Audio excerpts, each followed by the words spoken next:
if it isn't the Chinese Ninja Warrior, Sub-Zero. If you get that reference, by the way, you get 10 brownie points. Welcome to episode 29 of the Ability Almanac. Oh shit. Now, the schedule fixaroo will not happen until I do Hellboy's abilities. So, we're sticking to the Tuesday-Thursday schedule. And because today's Tuesday, it's time to chill out with Sub-Zero. How fitting, because right where I am right now, I'm not going to say exactly where, but it's Canada.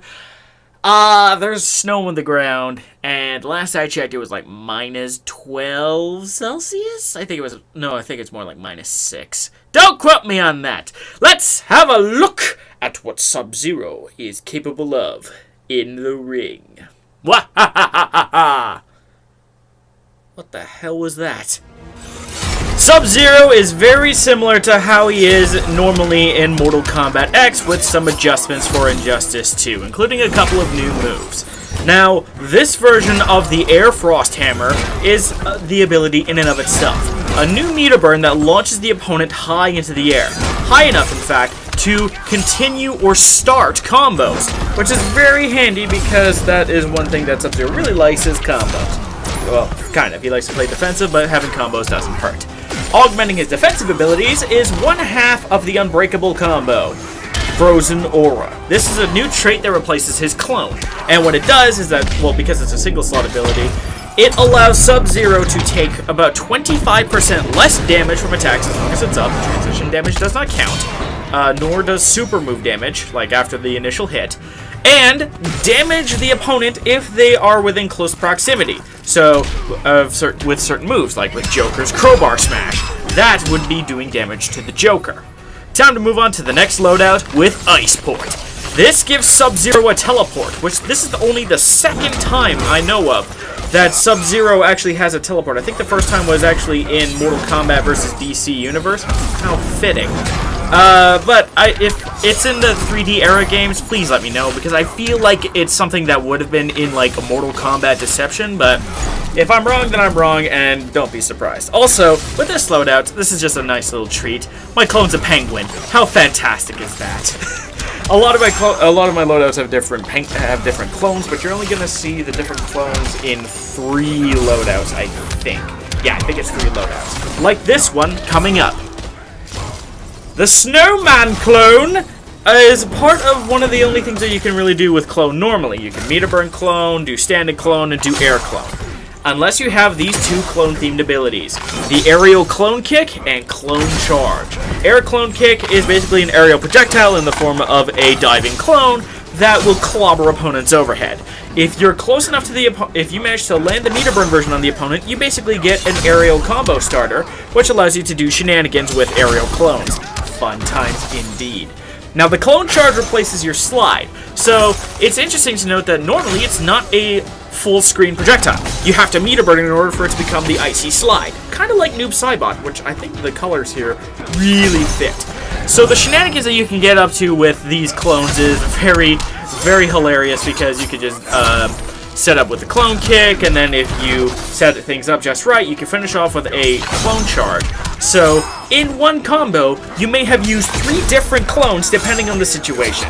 I think that's just hilarious, and it's very befitting of somebody who likes to use his ice clones in order to defend himself, or to kind of keep opponents locked down in the corner. That's where Clone Charge also comes in handy. It's not a safe option per se, but it does keep you out of range of most things. Most things are not going to be able to hit you when there's a giant slab of Cryomancer Ice in the shape of Sub-Zero coming at your face. In this next loadout, we have Ground Freeze. This is a 2-slot ability, the only 2-slot ability that Sub-Zero has, that is an unblockable low that causes the opponents to slip. Or with bar, you know, provided that you don't do it too many times in a row. That's hilarious, by the way.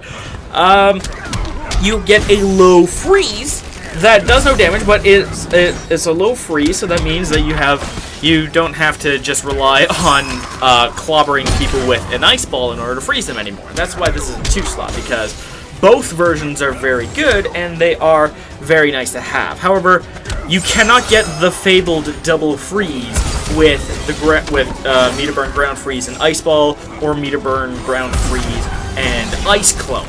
But you can actually use, in some situations, normal Ground Freeze as an unblockable combo starter. Now keep in mind that it is not an easy thing to do, and you're not going to be seeing it happen too often. But it is actually possible to use Ground Freeze, like the Meter Burn version, not the Meter Burn version, sorry, the normal version, as an unblockable combo starter. That is, as far as I know, unique to Sub-Zero in this gear ability. No wonder it's 2 slots. But keep in mind that because of how it is, it's a very situational tool for combo starting at best.